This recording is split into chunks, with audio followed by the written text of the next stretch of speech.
თავი 34. წუხარება ცოფიანი ძაღლივით ეტაკება ყელში. ბრასი, დეპრესია, მომხდარის მიუღებლობა და უარყოფა. ამისათვის დრო არ რჩება. გულზე ცეცხლი ედება და სულს უხუთავს. მიწაზე ისე იკლაკნება, თითქოს სხეულში მოგოგონეს სასარელი ხანძრის ჩაქრობას ცდილობდეს. სიკვდილი უძლურების აპოთეოზია. უძლურება სასოწარკვეთილებას შობს. სვენი ადგომაში ეხმარება და მანქანამდე მიჰყავს. მეორე კორპუსთან მიწაზე დამხობილ ვეგას პოულობენ. ტალახიან, სველთმაში სახე აღარ უჩანს და ბუყბუყა ბგერებს გამოსცემს. თითქოს ფილტვებით სრემლებით ჰქონდეს სავსე. ომარი უნდა ვიპოვოთ. შურს იძიებს. მზე ნელა და ნაზად აღვიძებს ბორგს, როგორც ქალს საყვარელი მამაკაცის სუნთქვა. სხივები მიწას ელაციცება და შუქი ისე იღვრება ზეციდან, როგორც სამზარეულოდან ყავისა და ახალგამომცხვარი პურის სურნელი. არ შეიძლება ტრაგიკული დილა მშვენიერი იყოს. მაგრამ სამყაროს ადამიანური ტრაგედიები არ ანაღლებს. ცარიელ მაგისტრალზე პოლიციის მანქანა მიდის. სვენი ისე უჭერს ხელს საჭეს, თითები უთეთრდება. ტკივილს ასე ებრძვის. მეორე ავტომობილის დანახვაზე სიჩქარეს უმატებს. მასში ვეგას ძმაზის. ყოველი ადამიანის სიკვდილი უსამართლობაა. გლოვიარე ჭირის უფალი დამნაშავეს ეძებს და პირისპირ ეჯახება საზარელ სიმართლეს. სინამდვილეში არავის ეკისრება პასუხისმგებლობა.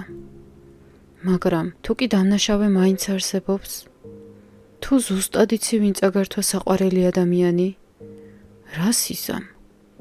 რომელ მანქანაში ჩაჯდები? ხელში რას დაიჭერ? სვენი მეორე მანქანას მიდევს, გზას უჭრის და აჩერებს. კარი იღება და ომარი გადმოდის. ბავშვი კაცის თვალებით. ნუ თუ მისი ბავშვობა საბოლოოდ დასრულდა. სვენ, რა გინდათ ჩემგან? მე დასაკარგი აღარაფერი მაქვს. სვენი იმას უყურებს, რაც ბიჭს ხელში უჭირავს. ომარ, რით დასრულდება ეს ყოველივე? ეკითხება აკანკალებული ხმით. შენ მათ დახოცავ. მათი მეგობარი შენ მოგკლავს. მერე რაღა იქნება? ომარი უხმოდ მისჩერებია. მანქანის უკანა სავარძელზე ორი ახალგაზრდა ზის. ისინი ომარის გადაწყვეტილებას ელოდებიან. ბრიტმარი ორივეს ცნობს. ამას წინათ სამისა და დარტყმულთან ერთად ფეხბურთს თამაშობდნენ. მოედანს სამი შავი მანქანის ფარები ანათებდა. მას შემდეგ თითქოს მთელი საუკუნე გავიდა. სიკვდილი, უძლურება სასოწარკვეთილების მშობელია. სასოწარკვეთილი ადამიანი უკიდურეს ზომებს მიმართავს. ვეგა მანქანიდან გადადის და ძმას უყურებს. ომარი მუხლებზე ეშვება. რას იზამდა სამი? ომარი არ პასუხობს. რას იზამდა მეთქი სამი? არ გამიშვებდა. ბუდბუდებს ომარი. სამის მეგობრები უკანასკნელად უყურებენ სვენს. მათი შეჩერება შეუძლებელია. მანქანა მიდის. გზაზე ორი ბავშვი, სვენი და ბრიტმარი რჩებიან. პოლიციის მანქანა ბორგიდან გადის. მოხრეშილ ბილიქს მიუყვება და ტბასთან ჩერდება. ბრიტმარი პისტოლეტს ცხვირსახოთში ახვევს. ვეგა ამბობს, ეს მე უნდა გავაკეთო. მანქანიდან გადადის და შეხოვულ პისტოლეტს მთელი ძალით ისვრის წყალში. საათები დღეებად იქცევა. რამდენი ხანი გავიდა? ბრიტმარის სათვალავი აერია. ღამით ბავშვებთან ერთად სცინავს სამის ლოგინში. ზედიზედ რამდენიმე ღამი რჩება მათთან. ახსოვს, რომ კენტს ტელეფონზე ელაპარაკა, მაგრამ საუბრის შინაარსს ვერ იხსენებს. ალბათ ქმარს აუცილებელი ფორმალობების მოგვარება სთხოვა. კენტს ეს ძალიან კარგად გამოსდის. ერთ დილას სვენი მოდის. თან სოციალური სააგენტოს მუშაკი ახლავს. ზრდილი, თავაზიანი ახალგაზრდა ქალი. ნელა თბილად ელაპარაკება ბავშვებს, მაგრამ არავინ უსმენს. ბრიტმარი ფანჯარაში იყურება, ომარი ჭერს ათვალიერებს. ვეგა თავდახრილი ზის. ღამით ბრიტმარის ბრახუნი აღვიძებს, ლოგინიდან დგება და შოკს ანთებს. აივნის ღია კარიდან ქარი უბერავს. ვეგა სამზარეულოში დგას და რაც ხელში მოხდება ყველაფერს რეცხავს, ხეხავს და აპრიალებს. ბრიტმარი აკანკალებულ მხრებზე ადებს ხელს. ვეგა, ძალიან მწუხარ. წარმომიდგენია რას გრძნობ ახლა. რა დროს გრძნობებია? ომარი მყავს მისახედი. აწყვეტინებს გოგონა. ბრიტმარი ჩანთიდან სოდას იღებს. ვეგა თვალებში უყურებს.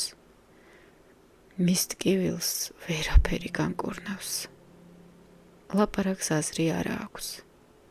დილამდე ხეხავენ და რეცხავენ. თუმცა ზოგჯერ სოდაც უძლურია. იანვარია. კვირა დღე. 600 მილის მოშორებით ლივერპული სტოკს ეთამაშება.